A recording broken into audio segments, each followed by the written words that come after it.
కొడుకు సరిగ్గా చూసుకోవడం లేదని తన 2 ఎకరాల భూమి పత్రాలను కొండగట్టు అంజన్న స్వామి ఆలయ ఈవో చంద్రశేఖర్కు అందజేశాడు ఓ తండ్రి. సిద్దిపేట జిల్లా చిన్నకోడూరు మండలం అల్లీపూరు గ్రామంలో ఈ ఘటన జరిగింది. గ్రామానికి చెందిన కొప్పుర బాపురెడ్డి తనను కొడుకు సరిగ్గా పోషించడం లేదని భూమి పత్రాలతో నేరుగా కొండగట్టు అంజన్న ఆలయానికి వెళ్లాడు. అక్కడికి వెళ్లి ఈవోను కలిసి కుటుంబ పరిస్థితి వివరించాడు. తర్వాత తనను మీరే చూసుకోవాలని ల్యాండ్ డాక్యుమెంట్స్ అన్నీ ఈవోకు అందజేశాడు.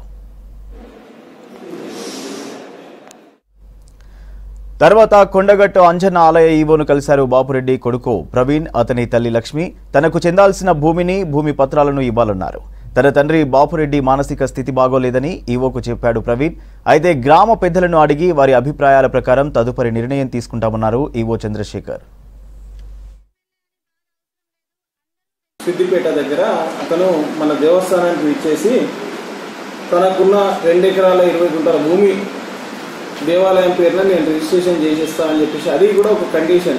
అక్కడ దేవాలయం దగ్గర ఒక రామాలయం నిర్మిస్తే నేను ఆ 2 ఎకరాల 20 గుంటల భూమి దేవాలయం పేరు మీద రాసిస్తా అని చెప్పేసి ఒక 20 రూపాయల బాండ్ పేపర్ మీద రాసి ఇవ్వడం జరిగింది. దానికి సంబంధించిన పాస్బుక్ కూడా అందజేసినాడు.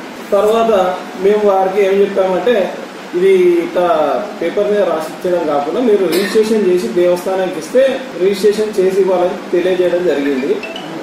తర్వాత అతను వెళ్ళిపోయాడు.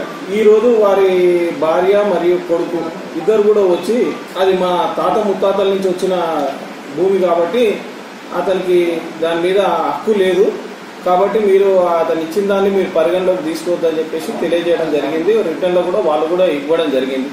ఈ విషయంలో వారికి కూడా మేము, మీరు మీ తండ్రి గారు అందరు కూడా కూర్చొని మాట్లాడుకొని మీ గ్రామ పెద్దలతో అంతా కూడా చర్చించుకొని మీరు అందరూ వస్తే మేము ఏదైనా దీని మీద చర్య తీసుకోగలుగుతామని చెప్పి తెలియజేయడం జరిగింది వారికి. చిన్నకోడూరు మండలం జిల్లా సిద్దిపేట. నేను కప్పెర లక్ష్మి, మా భర్త బాపురెడ్డి. ఆయన 3 ఏళ్లతో గొడవ పెట్టుకొని 15 సంవత్సరాలు అయింది. 2-3 సార్లు నైట్ వచ్చిండు. మొన్న నైట్ వచ్చి నన్ను కొట్టిండు. నన్ను కొట్టినాక మా కొడుకు ఫోన్ చేసి వచ్చిండు. నన్ను హాస్పిటల్కి తీసుకుపోగానే నా మీద 2 ఎకరాలు ఉన్నది, నేను ఇంటికి దానం ఇస్తా అని మమ్మల్ని పిల్లల్ని భార్యను